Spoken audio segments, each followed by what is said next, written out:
Hey, what's up? It's It's G, short for Prodigy Matt Gengar, and we got a special video today about the Year Before Eternal every Reward. Spy player gets a little bit frustrated at me trying to defend this weapon, I have included a thing at the bottom right of the screen, which is Conniver's Kunai gameplay, so y'all can watch that instead.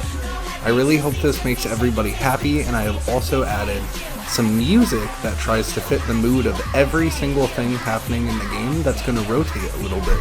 Let's get into it.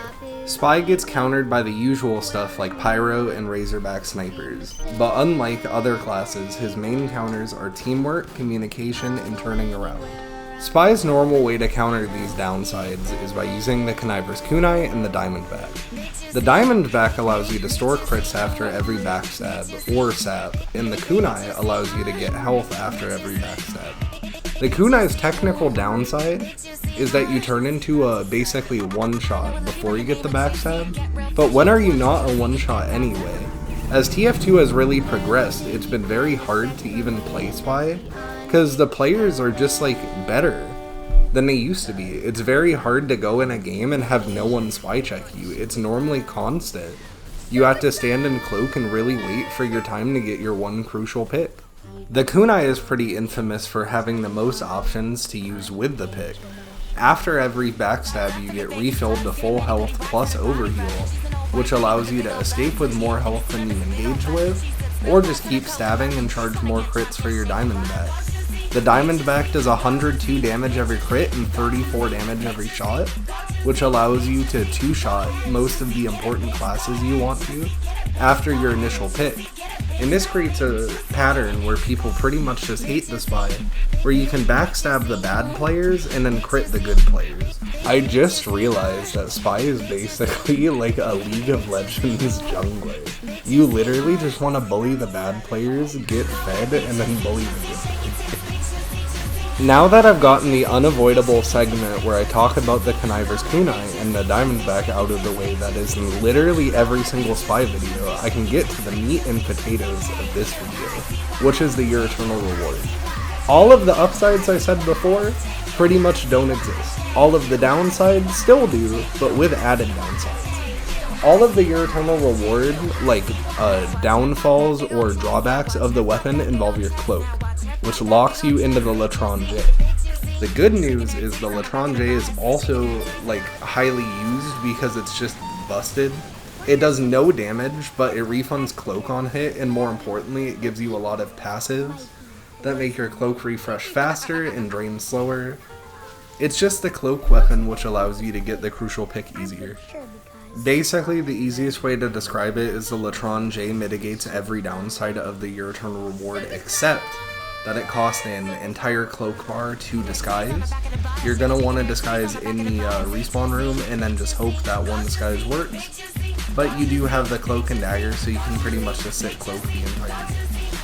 So the upsides of the weapon come from every time you get a backstab, you will kill them silently, hide their body, and immediately disguise as whoever you backstabbed. Most of these upsides are going to come in clutch for payload offense mainly because this is where you can get the most chain stabs. And getting the chain stabs is really important because when you're on payload offense, you really only need that one big push to establish good tempo. And now that I've mentioned chain stabs, I have to say that is pretty much the only upside of this weapon. You are not going to be fooling people for long, but even just the one slew of chain stabs and even just swapping out of the weapon is enough to really justify using this weapon, I think, because it just allows for like crazy good pushes, like boom, 1-2 heavies. Oh my god, no way. Oh my god, I'm missing a Pyro. Oh my god, I butter knifed the Pyro. Oh my god, oh my god, oh my god, Spy gameplay. Okay, now I get to talk about one last thing. For those of y'all who don't like the cloak and dagger or don't want to use that, this it's very hard to get this layout to work with the Stock Watch or Dead Ringer. Dead Ringer Year Eternal Reward is actually pretty good, but Stock Watch Year Eternal Reward is like his strict downside. If you want to get the cloak back, because you aren't allowed to pick up the cloak like while you're disguised, or sorry, you're not allowed to pick up the cloak while you're in cloak. In this version, you kind of just want to like flash out of cloak right away, and then pick it up and then go back in cloak. The one thing about doing this is like people can see it, So you have to be like really well aware of your surroundings, but as soon as you get used to it, it's honestly not too bad. Another thing about this is going for like lesser picks just to get a good disguise. Like if you see that pyro just running away from their team, you could really just convince the enemy team that you are that pyro by doing that. It's kind of weird to know like when to go into the weird areas of the map to kind of play like a rat and see if anyone's gonna bite there. But getting the disguise in any way possible with your eternal reward just seems strong, because you're using the enemy team's knowledge against them. Okay, welcome to the section of the video where I recorded too much footage and don't have anything else to talk about. I tried to have like a script and stuff to finish this part of the video, but this video is like a Huckleberry Finn project, where I kind of just wanted to make a stupid video about like, oh, this is every single spy video.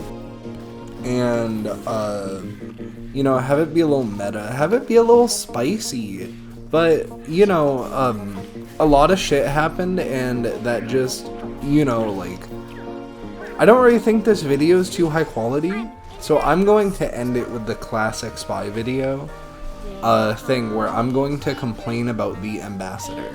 So the Ambassador is a gun that got nerfed in 2017, and I feel like it didn't deserve it. I have no knowledge of the specific stuff about it, but they should unnerf the Ambassador. It should be allowed to do 102 damage on a headshot. It just really should. Like, that doesn't even kill the medic, and there's like downsides to the weapon. It's like, are there downsides to the Diamondback? Nah, I can hit someone's foot and they take 102. I play the Ambassador and you're telling me I gotta like pay attention to where I click? Like, if you're watching the literally either gameplay, you can see I'm not good with the gun. Like, that's why I played the Lestrange. You just like don't have to be good with it. And like, you can still just stun on people. So why not have a gun where you can be good? And what's the deal with the Enforcer? And now before I end this video out with like an outro and stuff, I want to ask, what is your favorite Taco Bell item? It does matter, and if it is like the Breakfast Crunchwrap, please subscribe. We need to team up. We need to like go to Taco Bell and order the Breakfast Crunchwrap. And I'm saying that not sponsored. Like, you will get diarrhea, and that's just gonna happen.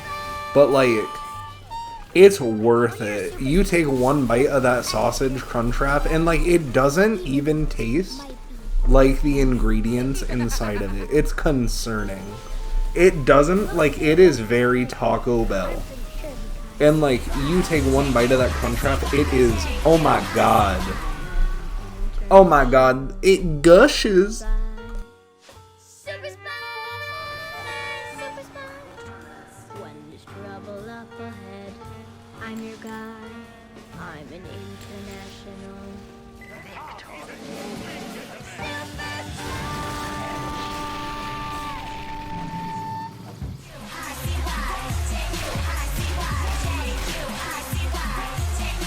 Y'all need to follow these channels now!